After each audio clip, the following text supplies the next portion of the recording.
In this video, we're going to be discussing the emergence of the Jewish identity out of the Iron Age all the way through the early Classical Age, or the first few hundred years of the Classical Age.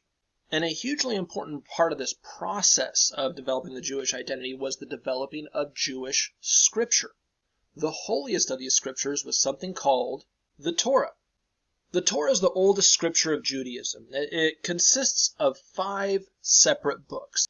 The first of those books was Genesis. This is the creation story and the history of Abraham and his descendants. It's in Genesis that God promises Abraham the country of Canaan for his descendants. It's sometimes called the Holy Land. By the end of that book, though, drought and really bad crops created famine within the Holy Land of Canaan, and the Hebrews were driven out. They just couldn't support themselves there anymore, and so they moved into Egypt in order to be able to find work and, of course, food. The next book, Exodus, picks up where Genesis left off. It usually calls the Hebrews in this book Israelites. They're all descended from a guy named Israel, who was one of Abraham's descendants. And within Exodus, the story goes that the Israelites had become so numerous in Egypt, they had had so many kids over the generations, that the government, that the Pharaoh and his officials were really freaked out by having so many of these foreigners in their land, and so they decided to enslave all of them. They eventually even decided to kill all the baby boys because they just thought there were too many Hebrew men within their country. When they decided to kill all the baby boys, one baby was saved by his mom, who put him in a basket on the banks of the Nile. The daughter of the Pharaoh found the baby in that basket, and she named him Moses and raised him in the royal household.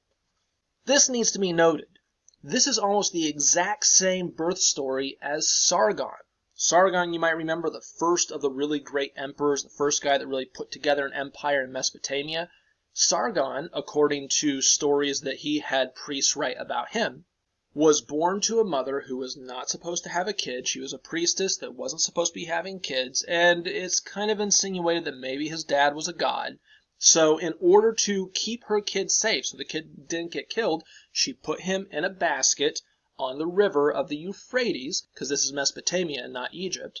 A gardener from the royal household found the baby, raised him in the royal household. He grew up to be one of the king's bodyguards, and eventually he killed the king and became king himself.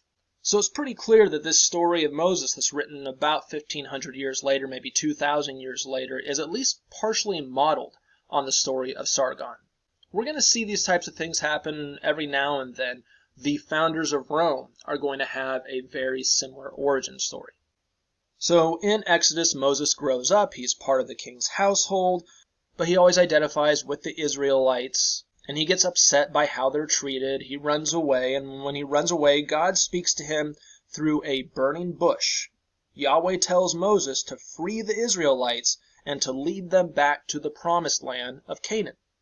So Moses goes back to the Pharaoh, and he argues for their freedom. He says that Yahweh had sent him, that the Pharaoh needs to let his people go. When the Pharaoh doesn't, God sends a plague. Pharaoh still doesn't, God sends another plague. There's 10 plagues in total, which finally convinces the Pharaoh to let the Israelites leave. According to the story, as Moses was leading the Israelites out of Egypt, the Pharaoh changes his mind and he gives chase to them. They end up at a sea, possibly the Red Sea, possibly the Sea of Reeds. The translation is not totally clear. Moses is able to part the sea, to split the sea in half, and the Israelites are able to cross. After the Israelites get across, God fills that sea back in, just as the Egyptian army is crossing, killing the Pharaoh and all of his soldiers. This is a great story, but there is no historical or archaeological evidence for it whatsoever. Not only do we not have anything written about this in Egypt, and one would think that a Pharaoh dying while he was crossing a split in the sea that comes on top of him will be written down. We also have the issue of the place that the Israelites were escaping into, Canaan, was owned by Egypt during this period. This is supposed to be around the year 1200, maybe a little bit before, maybe a little bit after. It's right at the end of the Bronze Age, when Canaan still belonged to Egypt. So you can't really run away from Egypt into Egypt. But I digress. Let's stick to the story. Over the next 40 years, the Israelites got lost in the Sinai Desert. That's this desert right here that's between Egypt and modern-day Israel. and it's during this time that God gives to Moses the Ten Commandments. The next book, Leviticus, takes place in the Sinai Desert. Leviticus really is a book that focuses on laws. It talks about how to do the rituals of sacrificing things like meat and goods to God appropriately. It talks about the specific jobs that the priests had and the honors the priests are supposed to be afforded, which included getting part of the meat and the things that were sacrificed to Yahweh. It has laws that keep menstruating women and those who had just given birth away from the community and any type of religious rituals. More of that patriarchy being baked into civilization. It includes laws on sex and laws on marriage. It also includes dietary rules. Things like pigs, camels, rabbits, shellfish, and some insects were deemed, quote, unclean, which meant they were not allowed to be eaten. This book really reads as God talking to Moses or Moses talking to other people. So even though it's a list of laws, it's a list of laws that come in the form of a dialogue. It's still a pretty darn good read. The next book, Numbers, covers the conquest of Canaan. It's incredibly violent.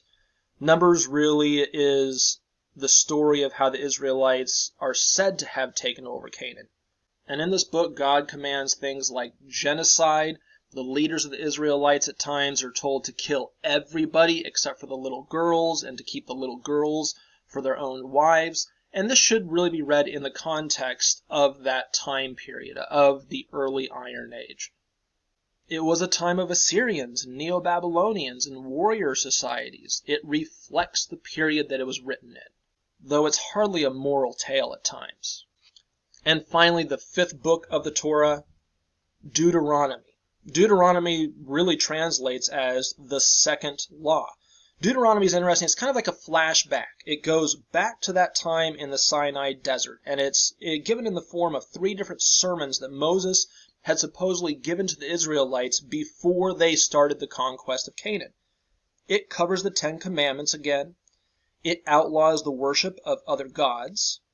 It also outlaws the high places that you might remember, where Hebrew country priests had conducted sacrifices. This is also where many different country priests of other Semitic religions had conducted sacrifices on hilltops, on altars on hilltops. And in Deuteronomy, it requires that all sacrifices to God take place in, quote, a place of God's choosing. By the time we actually have Deuteronomy appear in the historical record, we have the temple in Jerusalem, and it was deemed that was the place of God's choosing. In other words, Deuteronomy requires that all people sacrifice to God and give to God in some form towards the temple in Jerusalem, in the king's capital. And so in Deuteronomy, it's where we get the idea of a tithe. That's 10% of all things that people grow were supposed to go to the temple. And if they couldn't actually bring their produce or their livestock to the temple, they're supposed to sell it where they're at and then bring that money to spend in the temple. At the end of Deuteronomy, Moses dies directly before the conquest of Canaan begins. Now, all 5 of these books were said to actually have been written by Moses himself. Though as we're going to see, they're not written for a few hundred years after Moses had actually lived. It should be noted that the Torah, that word, Torah, means the law or the teaching. And the Torah is the first part of what we call the Tanakh. The Tanakh really is the Jewish Bible. When you hear that term, the Jewish Bible, referring to the Tanakh, and it's essentially the same thing as the Old Testament of the Christian Bible. So if you hear the word Tanakh and you're familiar with the Old Testament, you should be thinking Tanakh, Jewish Bible. The Tanakh wasn't completed until the early classical period, so it is something that takes a lot of time to put together. It's made up of 3 parts, including the 5 books of the Torah, that teaching or the law, the Nevi'im. These are the 8 books of the prophets. And really, if you just remember the 8 books of the prophets, you're good to go.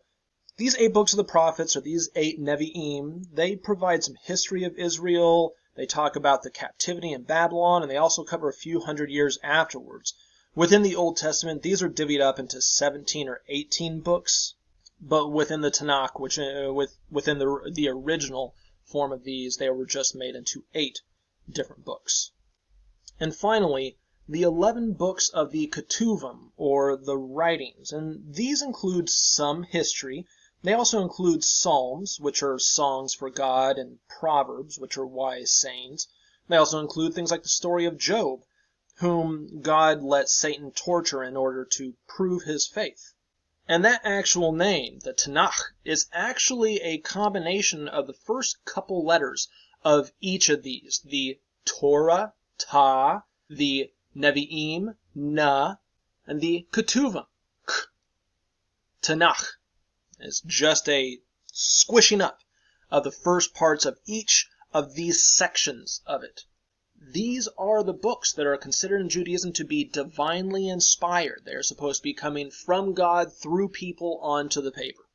There is another term that you'll often hear in the late classical period. So during the Common Era, Jewish teachers created these commentaries on the Tanakh, these ways of seeing the stories of the Tanakh. They are collected together in something called the Talmud. The Talmud is super important to modern-day Judaism, but we won't be getting into it in this lecture. Now, you might have heard the term biblical times, and usually when people are using that term, they're just talking about something that's really, really old. Sometimes they are referring to things from the very beginning of civilization. Though in reality, the biblical times, the time when the Bible was being written, it refers to a period in the late Iron Age and the early Classical Ages. As we've already seen, there were a couple thousand years of history that preceded all of that. Now, as we discussed in our video, The Kingdom of Judah, the earliest evidence of Israelite culture emerges at the beginning of the Iron Age in the 12th century BCE and the 1100s BCE.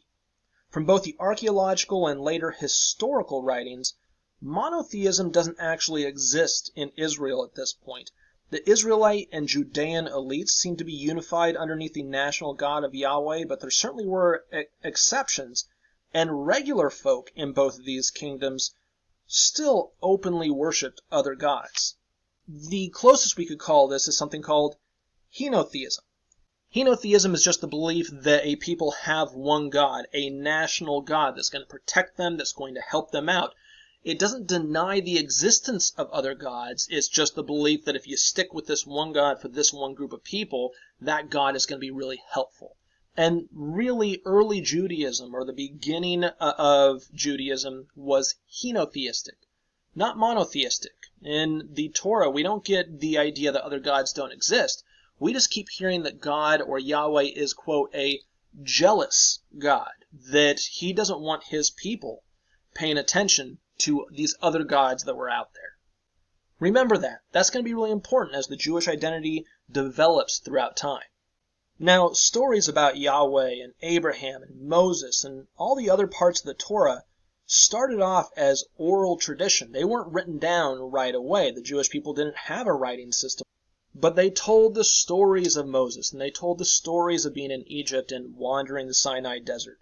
Sometime in the 9th or 8th century, though, in the 800s or 700s BCE, Israelites and Judeans adopted the Phoenician writing system.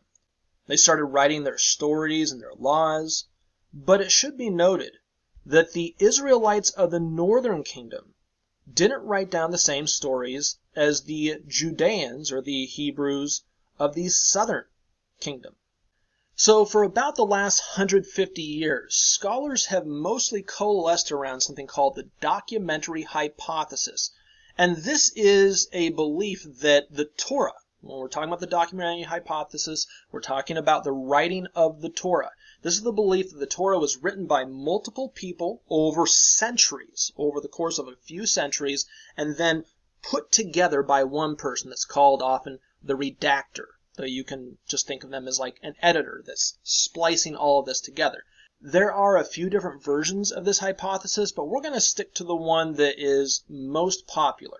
And in this one, there are 4 different people who wrote different texts that will eventually be sewn together by one redactor into the 5 books of the Torah. We're going to walk through how those different sources were created and then brought together. And of course, as soon as you hear this, you should be thinking, well, we have 5 different books. Why would we have 4 different authors? What's the proof behind this? And The proof is in a couple different areas. One of them is writing styles change over time. And so if you're reading something and the writing style radically changes, not only are you coming from looking at somebody from a different person or looking at something from a different person, you're also possibly looking at something from a different century. And a good way to think about this is think of how Shakespeare sounds. Shakespeare was writing around 400 years ago. People don't write like that anymore. And so if you're reading through a part of the Torah and all of a sudden the writing style matches up with a writing style 200 or 300 years beforehand, you're probably talking about something that comes from different centuries. Another example of the evidence behind this is something called a doublet. A doublet is when you get two versions of the same story in the Torah. A good example of this is the creation story. So in Genesis chapter 1, when God creates the world, he first creates plants, then he creates animals, and then he creates man and woman at the same time. There's a very specific order. But then in Genesis chapter 2, in the very next chapter, we get a recap of this story. But in the recap of the story, man is created first, then plants, then animals, and then woman. This gives scholars a clue that maybe there were different stories that were being told that were essentially the same story, but they had their own different flavors to them and their own different spins on them. And then somebody smushed them together. Another good example of this is Noah's flood story. You've probably heard about how Noah brought on two of each kind onto his ark, male and female, so they could repopulate the earth after the flood was over. Well, that's not the first version that appears in Genesis. In Genesis 7:2, it states, "Of all the clean beasts, take yourself 7 pairs, man and his woman, and of the beasts which are not clean." Remember how there's some things that aren't supposed to be eaten? Those are the unclean animals. "And of the beasts which are not clean, 2, man and his woman." But then just a few verses later, in Genesis 7, verses 8 through 9, we have "of the clean beasts, and of the beasts which are not clean, and of the birds and all those which creep upon the earth, 2 of each came to Noah to the ark, male and female, as God had commanded."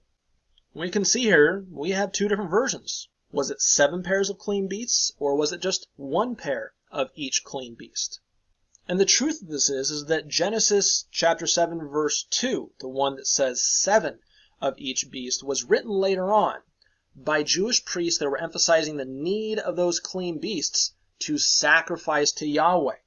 If you're familiar with the story of Noah, you know that once the flood is over, he sacrifices some of the animals to Yahweh. But if he only had 1 pair of each, those animals wouldn't exist anymore.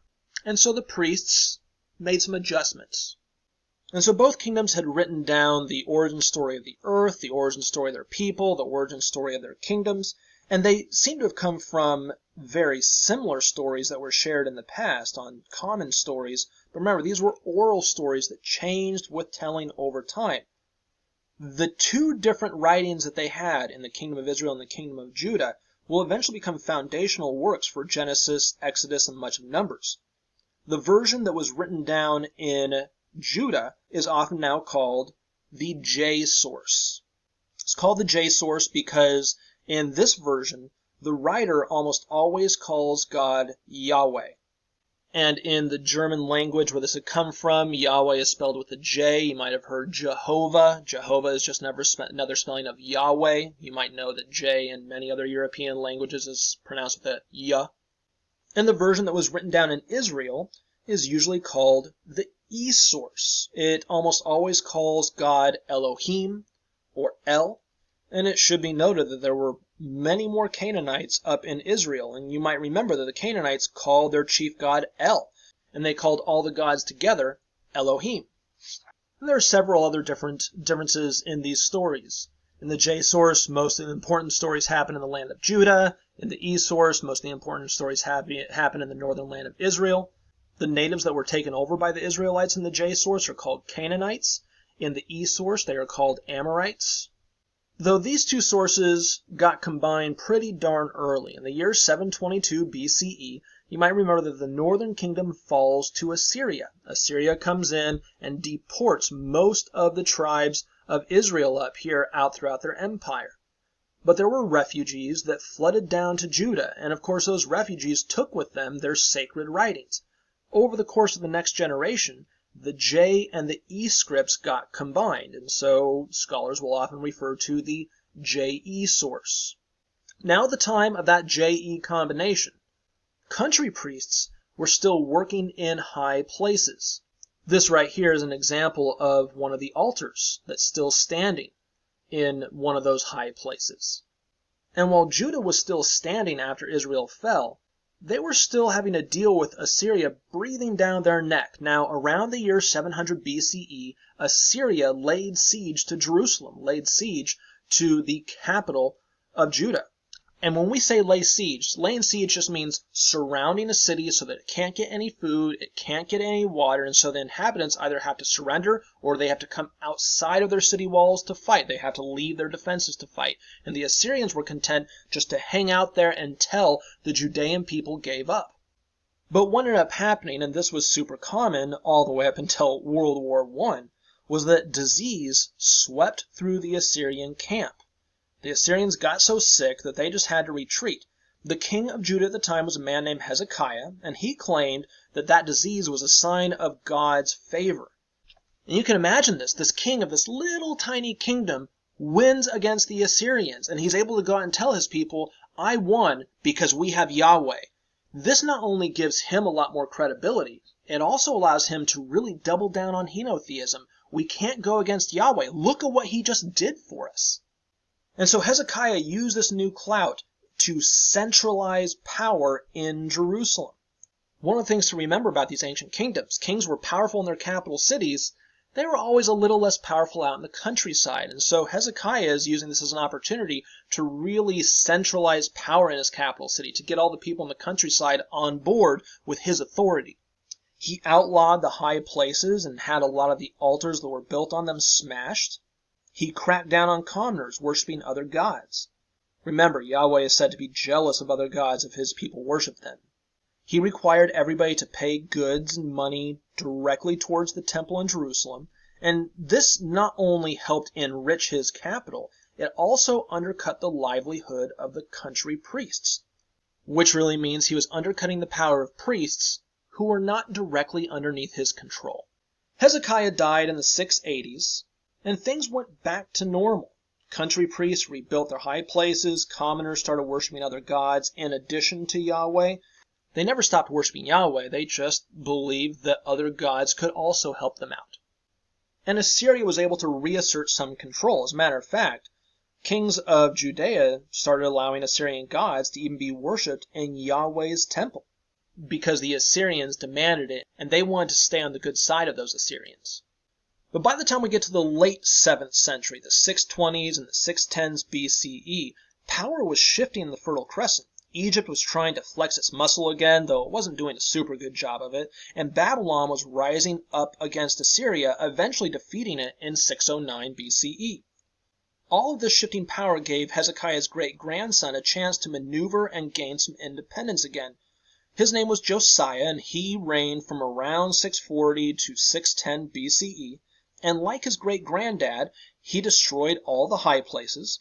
He demanded that tithes be sent to Yahweh's temple. That's 10% of all things that were grown, whether you could bring your crops and your livestock directly or if you had to sell them and then bring that money to the temple. And so Josiah once again really enforces this henotheism. Sometime around the year 625 BCE, he used a lot of this extra tax money to revamp Yahweh's temple, the one that Solomon had originally built. And during the repairs and the enhancements, the high priest claimed to have found a scroll buried in the wall, in one of the walls. This scroll that they said they found was a writing of laws that it was said to have come from Moses. It included things like not worshiping other gods. It had a requirement to pay a tithe to a place of God's choosing, which again was determined at this point to be Yahweh's temple. And most scholars believe that this scroll they found was essentially most of the book of Deuteronomy. And it does seem like there's some coincidence here, that just as Josiah is trying to enforce this idea of Hezekiah, that 10% of all things should go to the national capital, they find a scroll that they say Moses had written at this point 600 years beforehand that also required people to pay 10% to a place of God's choosing, which of course was the temple in Jerusalem. This scroll that makes up most of the book of Deuteronomy is now referred to by scholars as the D source. So we're up to 3 sources now. You have to know. J, E, D. One more to go. Kings after Josiah tried to maintain strong central power and independence from this Neo-Babylonian empire that had just risen up, but the Neo-Babylonian empire was powerful and it was ambitious. When Zedekiah, the last king of Judah, refused to pay tribute and worship their gods, Nebuchadnezzar II invaded, destroyed most of Jerusalem, tore down Solomon's temple, and the population of Jerusalem was deported to Babylon. And remember, this is how ancient societies like the Assyrians and the Neo-Babylonians destroy people's identities. If you're not on board with us, we will take you away from your land, we will take you away from all the things you know, we will scatter your people out, and so your kids are going to grow up around somebody else, around a different culture, and of course we all know kids over generations adopt the cultures that they live in.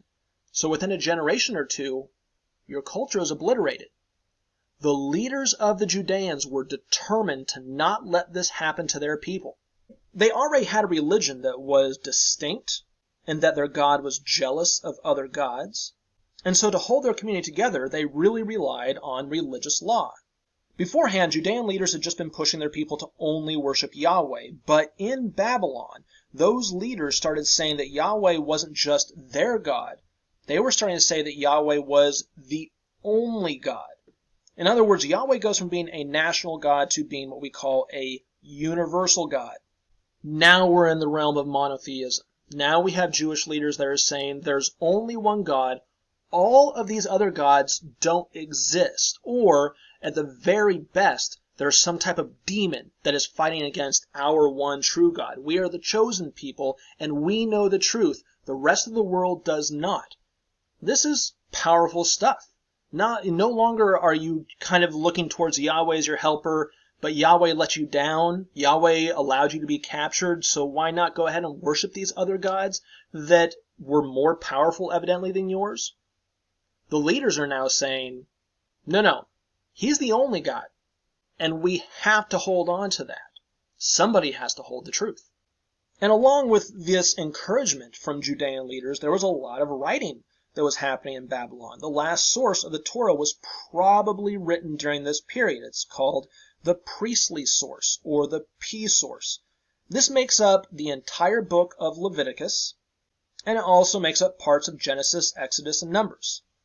Remember that other version of Noah's story where he took 7 pairs of clean beasts? It's probably written down during this time, because not only are they trying to maintain a Jewish identity or a Judean identity, the priests of Yahweh are trying to stay relevant. They're trying to stay in this position of power where they still have to be utilized. Of course they need to have more than just 1 pair of clean beasts, because after the flood, Noah gives a sacrifice to God, just as later Judean priests would. And so the peace source emphasizes religious law. It outlines the various rituals that are connected with God and the maintenance of bodily and spiritual purity, which again meant that it emphasized the importance of priests. It also emphasized dietary and clothing and sexual laws, things like circumcision, the cutting off of the male foreskin, which was said to be a sign of the connection to Yahweh. Also things like not wearing cotton and wool together, or not being able to eat pork or shellfish. All these things help the Jewish people set themselves apart from other Semitic speakers in Babylon. If you can't eat food that other people are eating, well, then your kids can't go over to little Charlie's house and sit down and have a dinner with them. They eat pork, or they eat shellfish, or they eat rabbit. If you can't wear both cotton and wool, and most other people around you are wearing such combinations, you stick out as being separate. And that was the goal, to make sure that those Judean people were maintaining their separate identity, not getting lost in this Babylonian milieu. It's also during this time that many of the books of the prophets and those books of writings were created. There have been a few that were written during the Kingdom of Judah, and there will be many that will still be written after the Jewish people are allowed to go back home. But writing histories and writing stories about prophets was an important part of keeping their identity. Also, during the Babylonian captivity, we get the emergence of what we call a messianic tradition, the belief that there would be a Messiah that would come to save them and allow them to go back home. Now, before the captivity, Judean kings had been anointed with olive oil, had been poured over their head when they were crowned king. During the captivity, the dreams of a king sent by God to deliver them home became so important that they often started talking about this Messiah. Messiah just means anointed one. And so this Judean dream of a Messiah that would come save them was really just the dream of somebody who would have oil poured over their head by a priest that would be recognized by God as somebody that could lead the Judeans back to independence, back home to the promised land. And while it wasn't a Judean king, there was a Persian king who was glad to fulfill that role. In the year 539 BCE, Cyrus the Great, the king of the Persians, conquered Babylon. He claimed to be the protector of all peoples and of all of their religions. He wasn't trying to force everybody to become Zoroastrian. That's not the Zoroastrian way. You might remember, free will is crucial in Zoroastrian thought. But he made the claim to the Babylonians first that Marduk had sent him. The last king of Babylon had really been ignoring Marduk. And you might remember that Marduk had been important going all the way back to the time of Hammurabi. So Cyrus, when he rolls up, he says, no, I want to come give Marduk his due respect. The Babylonians love this. Finally, somebody is paying attention to our God. Our old king sucked. This new guy knows what's up with the importance of Marduk. Well, he makes the exact same claim to the Judeans. Yahweh sent me. And so I'm going to send you back home. I'm going to help you rebuild Jerusalem. I'm going to help you rebuild your temple to Yahweh. And so Cyrus is actually mentioned in the Bible. He's actually mentioned in one of the books of the prophets as being sent by God to restore the Jewish people to their homeland. In fact, the prophet Isaiah explicitly calls him a Messiah. Now, Judah was not given its independence, but Persians allowed for people to keep their own cultures and their own religions. And this is really that difference with the classical age. There was this new tolerance. This is not like the Assyrians or the Neo-Babylonians. This is a period where the Persians were intent on ruling over a peaceful, good empire, one that made room for everybody. When it comes down to it, these early Persian kings were very enlightened. Now, like I said, even after they went home, there were some books of the prophets and of the writings still being created, but sometime around the year 450 BCE, somebody wove all those sources together, that person that we call the redactor. More than likely, it was a man named Ezra. Ezra was a Jewish man who had lived in Babylon. And I do need to emphasize, when Cyrus allowed the Judeans to go back home, many of them stayed in Babylon. As a matter of fact, the Jewish community of Babylon will stay an important Jewish community all the way up until the 1950s CE. Modern day Baghdad, but Baghdad and Babylon are in the same area. That Jewish community will continue on for thousands of years. So Ezra from Babylon was sent by the king of Persia, no longer Cyrus in the year 450 BCE. He was sent by the king of Persia to Jerusalem to be the Persian governor of Judea. And according to Scripture, he brought with him two things. One was a letter from the king saying that he was the governor. The other was the Torah, the law, which was then read out in front of the temple. It seems highly likely that it was Ezra who took all these different things that were being written down, these 4 different sources, and put them together into the law, the teaching, the Torah. Even though the Torah was complete sometime around the year 450 BCE, other writings and other books of the prophets were still being created. And as they were being created, they were significantly influenced by the Zoroastrianism of the Persians. Not being forced on them, but they were living in a Zoroastrian world. And so it's in these later books that winged angels make their first appearance. Going back to the Torah, God always had a council and he had helpers and messengers. But the idea of winged angels just didn't exist. However, after the Judeans were introduced the idea of Ahura Mazda's winged helpers, those winged helpers now appear in the Tanakh. We also get the emergence of God having an adversary. Matter of fact, that term, Satan just means the adversary. There are some folks that look to the Torah, that look to things like the serpent in the Garden of Eden as Satan, but when that was written down, there was no concept of Satan at that point. The serpent literally was just a talking serpent who was punished to have to crawl on the ground and be crushed under man's foot for his role in the fall of Adam and Eve, but not the adversary of God. Where we really get the adversary of God, where we really get the idea of Satan, is in the book of Job. Job is this story of a man who was very closely connected to God, worshiped God, and had a great life, had plenty of land, had a big family, and this creature, this being of the adversary of God's, you can almost think of it as like God's ombudsman, the person that makes sure that everything is being kept kosher. He comes down and says, listen, the only reason why Job is into you is because you gave him all this good stuff. And God essentially says, go ahead and take it all away from him. He'll still be a good follower. And so Satan kills Job's wife. Satan kills his family. He destroys his house. He destroys all of his livestock. Job doesn't really know what to do with all this. And finally, in the end, because he stays faithful, though he does question God a little bit, but he stays faithful, God says, good job, and gives him a new wife, gives him a new family, gives him new wealth. This is very similar to the idea of Angramenu, of this other force that works against the being of goodness. As a matter of fact, this whole idea of the world being divvied up between the forces of good and evil was not a Judean belief before we get to Zoroastrianism. There was this concept of sin, but sin really just meant mistakes or being misled. I mean, think about it. Adam and Eve were misled by the serpent.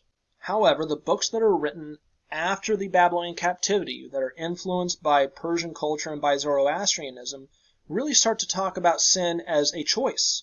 Remember that Zoroastrianism emphasizes the idea of free will. No longer are people making missteps and mistakes, but they are making conscious choices to side with Satan and to side with evil. During this time, even some Judeans start to believe in heaven and hell, though there were still plenty of them that believed there was no existence beyond this life itself. Somewhere between the year 400 and 200 BCE, a group of Jewish leaders was called. It's called the Great Assembly. 120 elders and priests and prophets got together, and they debated a lot of these other writings after the Torah. Which one of them were really divinely inspired? Which one of them were just good reads? Which one of them were things that could lead people astray? And by the time they were done, they had come up with that list of 24 books which be recognized as divinely inspired and being part of the Tanakh. But Judaism wasn't done evolving yet. In the year 332 BCE, Alexander the Great and the Greeks took Judea from Persia. This resulted in yet another step of Judaism's evolution. We'll be talking about that in a future lecture.